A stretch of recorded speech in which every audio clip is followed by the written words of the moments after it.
अमित शाह ऐसे बोलेছেন कि अगले बार जीत के आए तो भाईपो का शासन होगा, अभिषेक बनर्जी प्रदेश चलाएगा। তাই নাকি?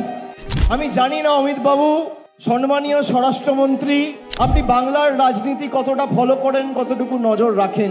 আমি 2014 সালে সাংসদ হয়েছি, আজকে 2026, 12 বছর।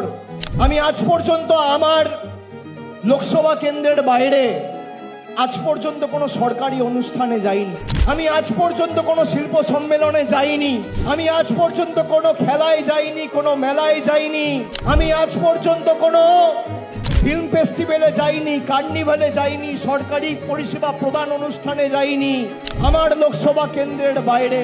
তার কারণ আমি জানি একজন জনপ্রতিনিধি হতে গেলে তাকে অনেক বাধ্যবাধকতা মেনে চলতে হয়। আমি একবার নয়, দুবার নয়, তিনবার নয় মানুষের সামনে অগ্নি পরীক্ষা দিয়ে একবার ৭১,০০০, একবার ৩,২২,০০০ আর একবার ৭,১১,০০০ ভোটে জিতেছি। আমি জানতে চাই অমিত শাহ, আপনার ছেলে কোন অগ্নি পরীক্ষার দিয়ে আইসিসির প্রেসিডেন্ট হয়েছে? মানুষকে বলুন, কোন অগ্নি পরীক্ষা দিয়েছে? বিসিসিআই সেক্রেটারি, আপনার দলের লোকেরা, সৌরভ গঙ্গোপাধ্যায়, বাংলার গর্ব, বাঙালির গর্ব, তাকে দালাল বলছে।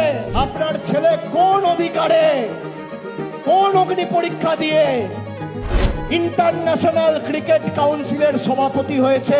আমার লড়াই বাংলার মানুষ দেখেছে।